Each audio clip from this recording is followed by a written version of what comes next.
Yo, good morning. What's going on, family? How y'all doing? What's good in the hood? Well, look, I'm jumping on again to drop some drop some good stuff for you this morning. Help somebody along the way. If I can help somebody, then my living is not in vain. So yesterday I came on, went live, and just shared some of my own story of this current journey that I'm on, this faith journey. Um, I announced to many of you that yeah, there's a lot going on in my life, and there's probably a lot going on in your life as well. So um, let's talk about it, and let's get some good counsel, good advice for the journey that we're on. We won't be on long this morning, but I felt the need to come on and just share a little bit with you guys. So, without further ado, I want to just mention a few things before I get started. Um, I'm specifically speaking to men, and I'm speaking to people who love men. So, um, people that have a vested interest in seeing the healing and transformation of men. That's the journey that I'm on right now. What's up, Primo? Um, yeah, so that's kind of what I'm in. That's what I'm doing. That's what I'm into. That's one of the reasons why I feel called by God to walk away from my 25-year career as a pastor and to focus my energies and my time and everything that I have on the healing, transformation, development, and success of men. So, anyway, thank you guys for coming on, and thank you for all of the kind words that I've heard from so many of you, encouraging words about encouraging me and my family, my wife, and children. We're all on this faith walk together. Anytime you quit a job, that impacts everybody. So it's not just me; it's my wife, the kids, everybody's in on this. Um, and so yeah, that's kind of what's going on. And so I've just been going live the past couple of days. I talked about Gideon yesterday and just how, God, this is a biblical story, by the way, for those of you who may not know. Gideon is a Bible character. He was a judge. It was in Judges chapter 7, I believe. And yeah, man, God had great plans for this guy, but God's strategy was not conventional at all. As a matter of fact, he was going up against a an army that had 135,000 of his enemies, and he was outnumbered. He had 32,000 soldiers. Gideon did in Israel, and God told him, "Hey, man, you got too much." He's like, "Man, it's too many. It's too many." I mean, normally you would say, dude, you don't have enough. 30,000, 32,000 to 135,000. That ain't enough. God looked at his number and was like, that's too much. And he reduced that number down to 300 men and was like, okay, I can work with that. That's God's mindset. So I really feel like for many of you, God's looking at maybe your plans, your life, your situation, and saying, I don't need all that. I really don't need all of that. I know this stuff makes you secure and you feel like you need all of this in order for me to do this, but I don't really need all that. Let me strip you down to the bare minimum, and I work better with that. And God literally was like, yo, the reason why I'm doing this is because once the victory is won, people are not going to be talking about me, they're going to be talking about you. And I don't want them talking about you, I want them talking about me. And that's what I have to accept. That I have to adjust my mindset. Like, we say we want God to get all the glory, but I mean, let's just be real. Sometimes, we want to get a little credit. You know what I'm saying? We want to get a little shine. You know what I'm saying? We want to get a little love. We made the right decision. No, God is like, when I'm get through with you, Myron, is you ain't gonna get no credit for this. Nobody's gonna be talking about how great you are. They're gonna talk about how great I am. Anyway, so that's what we talked about yesterday. And I wanted to encourage men to be dogs. And that's what I talked about yesterday, being a dog. And being a dog was the criteria that God used in order to get the number down to 300. He's like, the 300 men that I want, he said, I want to see if they lap up the water like a dog.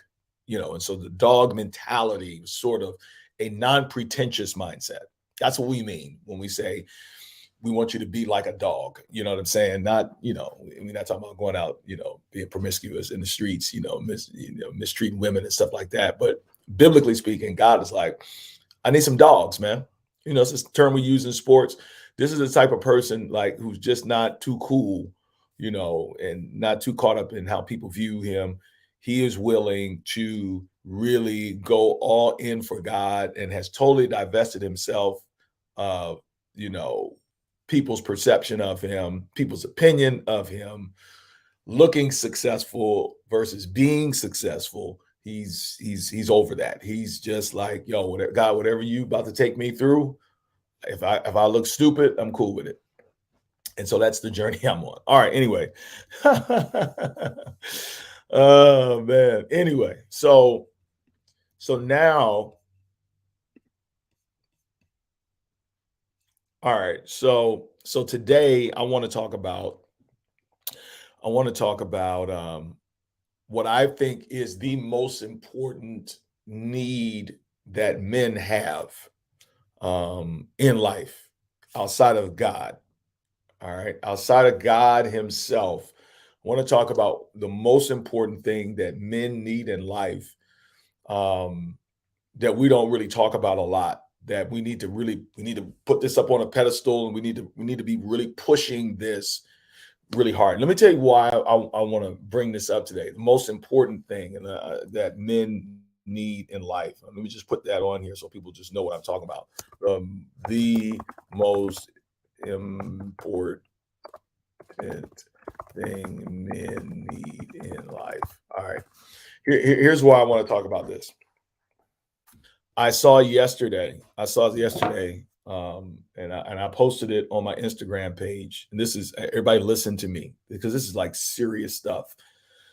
It's a serious stuff, and I don't know what it's going to take for us to like get this. But just yesterday, I saw, and I'm looking at right now on my Instagram, it says suicide is a leading cause of death for men under age 50. All right, let me just let that sink in for a second.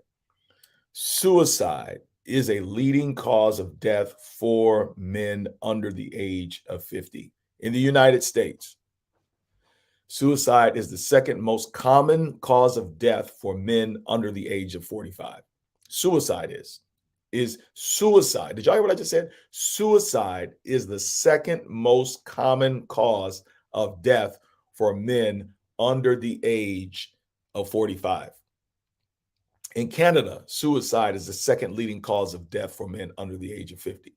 In the UK, suicide is the single largest cause of death for men under the age of 50. Not heart disease, bro. Whenever, we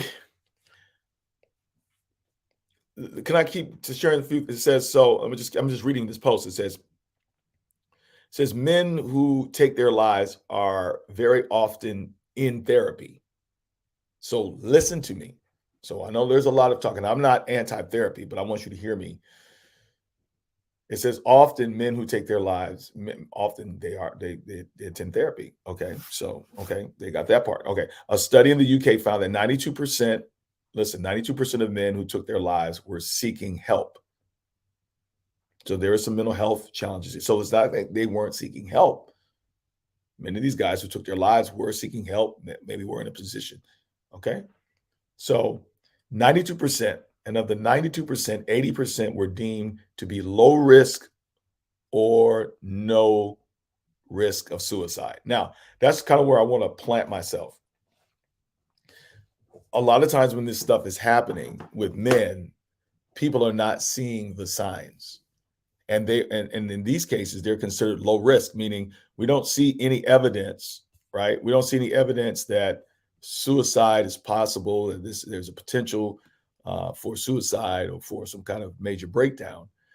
And mainly that's because men have been socialized, men have been trained from the time that we are little boys to not allow people to see that we are hurting. All right. Yeah, my brother says here, Raymond says, people do not believe us when we ask for help. That is so true. People do not believe us. They don't take us seriously. And many times our feelings, a man, this is such a man and feelings is such a complex thing, bro. First of all, we're taught not to have feelings, right? Except maybe anger. Um, and we're especially taught not to express or share our feelings. You'd be considered a punk, right? So, but when you read stuff like this, that there's such a high number of men, and in most cases in the West, the number one cause of death of men under 50 is suicide. And many of these men, by review, were either seeking help or in some type of therapy. And then on top of that, we discover that these men appear to be low to no risk. What is that telling you? Somebody tell me. What is that telling you? What is it telling you when these men are seeking? I'm telling you, people do not know how to read men when men are crying out for help. They don't see it. And then just from a cultural perspective, we teach men to suppress their feelings, and we suppress men's humanity. It's not okay for a man to be human in this society. And I saw Jan Van Zant say the other day that one of the biggest crises that we have in our world today is that we encourage men, especially men of color, to be human doings instead of human beings. How do we know that? Because of what we celebrate and affirm in men is typically what they do, what they've accomplished, what their resume looks like. Are they bringing money to the table? Are they bringing accomplishments and achievements to the table? And all we're doing is we are dehumanizing men, and we are setting them up for these numbers that say that the leading cause of death of men 50 and under is suicide. So I want to just talk about this for a second, and I'm going to hop off, but I want to do this by way of using the scriptures. And there is a character in the Bible, and his name is Samson. And for all of our lives, Samson has been, he's been used as a larger than life hero, because he was strong. He was like a superhero. He was doing amazing feats, killing 1,000 people at one time, all this type of stuff. He was a man's man. He loved the ladies loved Samson, all that type of stuff. But we know now that Samson, and many of you may not realize it, but Samson was a very complicated individual. Samson was a very dysfunctional person. Samson was a hurting person.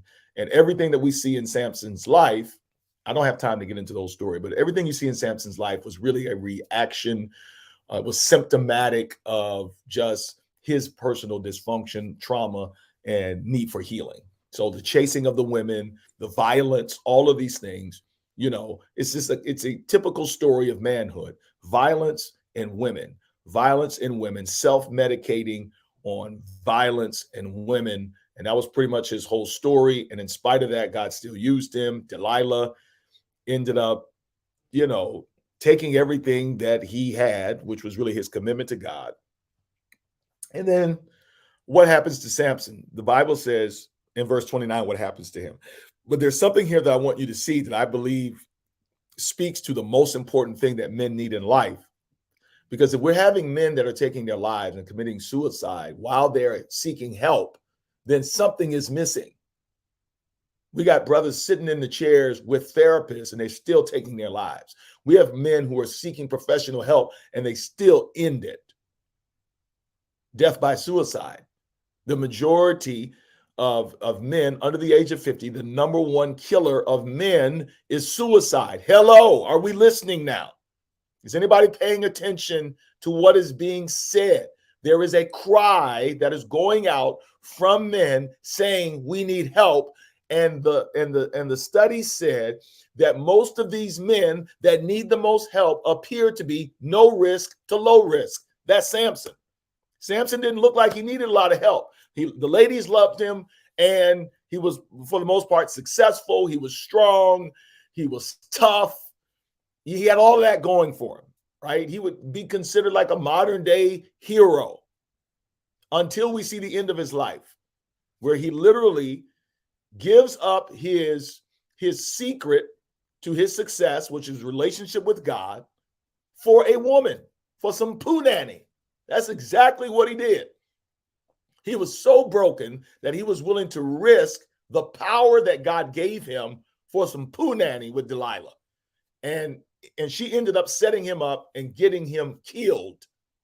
And here's where the story picks up.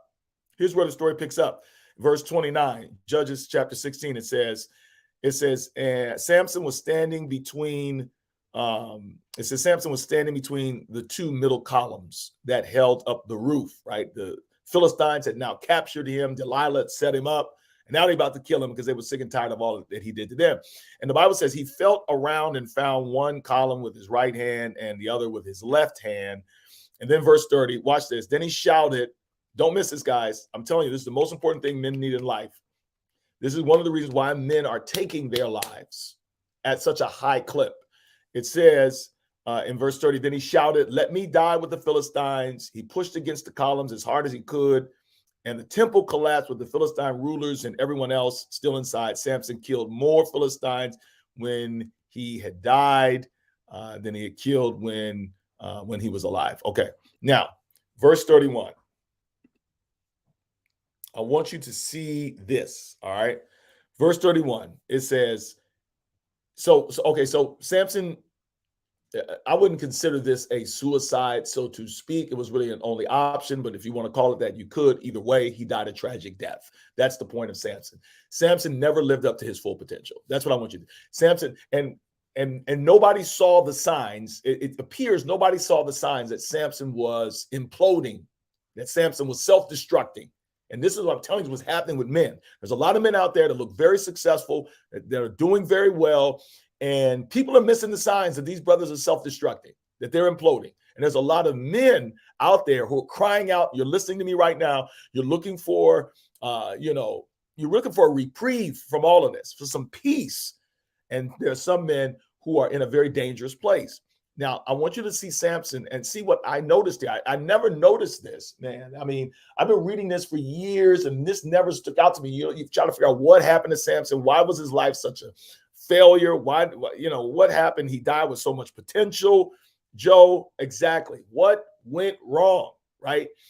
And it finally hit me when I read the last verse in chapter 16 of his story, what went wrong with Samson. And honestly, I believe it's the very thing that is the missing ingredient in most men's lives. But it's the thing that men desire the most. It's not sex and it's not a woman. See, that's what Samson was chasing. Samson was chasing sex as a self-medicating thing. He was chasing violence. These are things that typically men are drawn to symptomatically. It's not the real issue, but it's kind of what happens when their soul is disconnected from this. In verse 31, it says, and I never knew this. Samson's dead now. He's dead. He lost all of his hair. His eyes were poked out. He killed himself and all of the Philistines. And then look at verse 31. It says, has anybody ever noticed this before? Has anybody ever noticed this, like Samson's story? I'm just curious. Has anybody ever noticed this before? It finally jumped out to me when I saw all these statistics about suicide being the number one killer of men in the West who are 50 and under. It finally hit me. And these are men, low risk. These are men that we can't see the signs. These are men, people are shocked. We didn't see this coming. These are men that appear to be successful. These are men who are family men. These are men with a lot to lose. These are, what happened? How did this happen? They were getting help. We thought we didn't see it, blah, blah, blah. Can I help you see what will be one of the biggest reasons why a man will not take his life? Why a man will not self-destruct? Why a man will not fail in life? Why a man will reach his full potential, will be the best version of himself. It is the number one thing that I think men need, and it's right here in verse 31. And I don't know if anybody has noticed this. Look at this in verse 31. The Bible says after he's dead, his brothers, what? His brothers and the rest of his family went to Gaza and took his body, and then they buried him. Bro, Samson had brothers. Samson had brothers. Hold on. Samson had brothers. Y'all not feeling me? Dude had brothers. Samson had, hold on. Samson's out here destroying his life, and you never see in Samson's story any text about his brothers, saying, hey, bro, let's talk, or, trying to encourage him in the right direction. Clearly, his brothers were not out there doing what he was doing. Every time you see Samson, you see him alone. Every time you see Samson, you see him a loner. Every time you see Samson, he is making moves by himself in isolation, and an isolated man is a dangerous man. And then I'm just like, what went wrong with Samson? And it's right here. It wasn't that he wasn't anointed. It wasn't that he didn't have a purpose. It wasn't that he didn't have an amazing job to do. He had a great job. He had great purpose. He had superhuman strength. He had all of these things, and he still ended up self-destructing. Why? Because he also had brothers, but we never see anything in Samson's life where it shows that he was a part of a brotherhood. And I want to say right now, the number one thing that men need in life is a brotherhood. Why gangs are attractive. This is why gangs are attractive. This is why people connected to the wrong crowd are attractive. And it's amazing to me that in Christianity, there is not a lot of brotherhood because most of it is fake. Most of it is not real. Most of it is not a place where men can experience real brotherhood. Even Christ himself. Think about this. When Jesus was self-destructing in the Garden of Gethsemane, and he felt the weight and the pressure. Here's the difference between Jesus and Samson. Samson, feeling the weight, the pressure, self-destructing, he went to Delilah. He went to self-medicating on sex and with women and with alcohol and whatever. Destructed. Christ, same position as Samson. Major purpose, major responsibility, pressure weighing on him. What did Christ do? Christ called for Peter, James, and John. I need you all right now to be able to get through this experience. And even though they weren't perfect, even though they fell asleep, they were still with him. I know we spent a lot of time talking about how Peter, James, and John fell asleep and basically they were non-existent. Doesn't matter. I would rather have sleeping brothers who are with me in one of the worst moments of my life, at least they're physically there, than to be Samson and be by myself in the most difficult moment of my life with nobody there to feel me, to hear me, to support me. And I got to go through all this stuff by myself with all this pressure on me. Y'all didn't hear me. So what happened with Christ? Christ picks up where Samson fails. Christ, he surrounded himself with men, with a brotherhood. And I'm telling you, the number one need of men is to be a part of a brotherhood that's pushing him in the right direction, that supports who he is as a man, that receives him in his brokenness, that listens to him, that supports him, that creates a healing environment and a safe space for him to be a human being, not a human doing.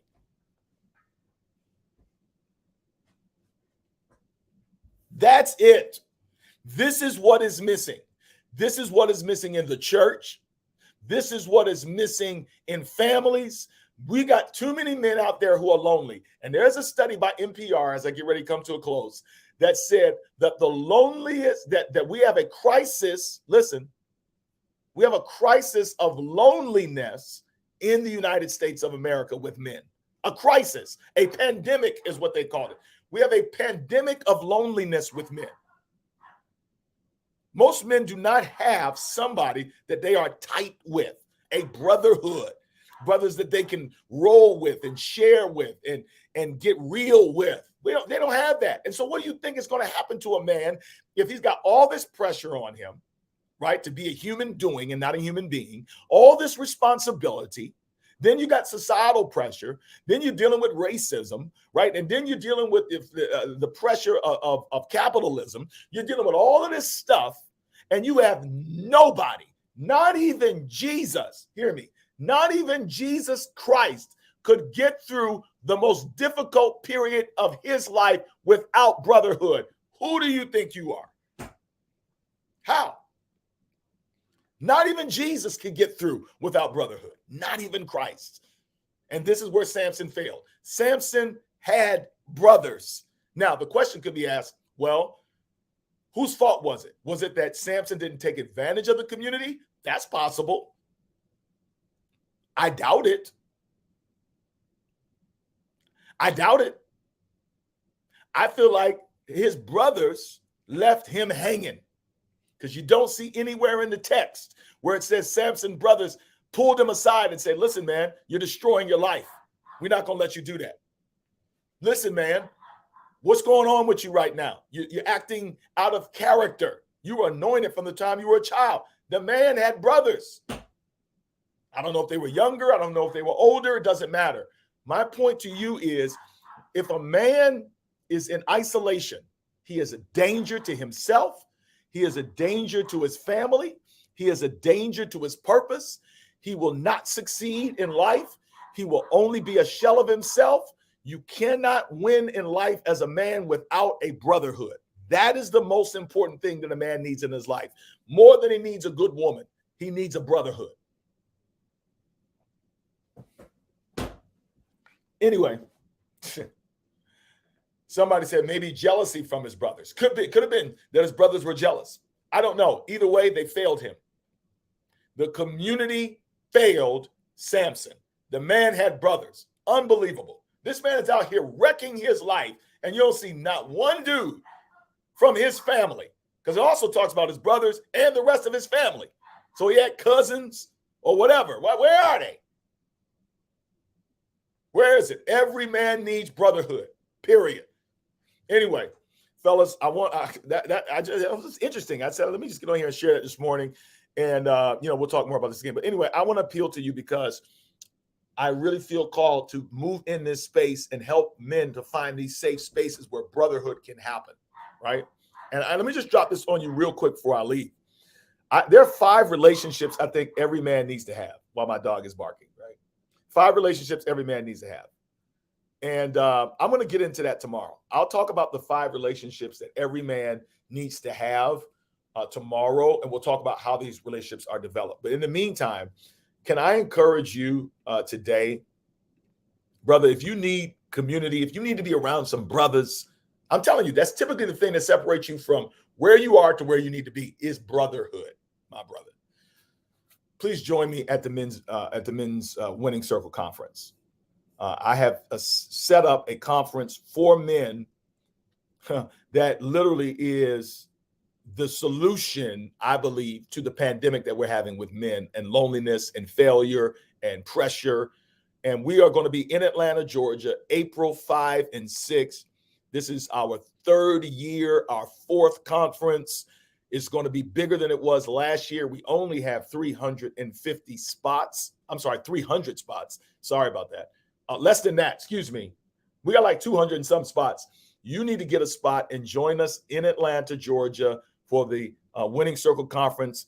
The theme is winning in what matters. We have an array of amazing speakers, but that's not really what makes the conference dope. What makes the conference dope is that it is a safe space for men. It's the environment. It's like you got all these guys coming there for that purpose. And I'm telling you, it's just electric. It's hard to explain, but brothers that have been there know what I'm talking about. Registration is currently going on. We have regular registration, and you would need to go to our website, my friend. Ladies, purchase this for your husband, purchase this for your son. Meet me in Atlanta. Let's get our brothers winning in what matters. Let's get our brothers healed and healthy. Let's not see another brother take his life, another brother self-destruct, another marriage fall apart unnecessarily, another man throw it all away. We don't this. Let's not be Samson's brothers who are sitting there watching a brother self-destruct, right? And we do nothing. Samson had brothers. Where were his brothers the whole life that he messed up? Here is an opportunity for you to be better than Samson's brothers and to stand in the gap for a man and say, look, I'm going to purchase this for a brother. We're going to go together. As a matter of fact, if you go to our website at winningscircleconference.com, you can actually purchase it in pairs, right? How did my dog get out? Hold on one second. Yo, come here.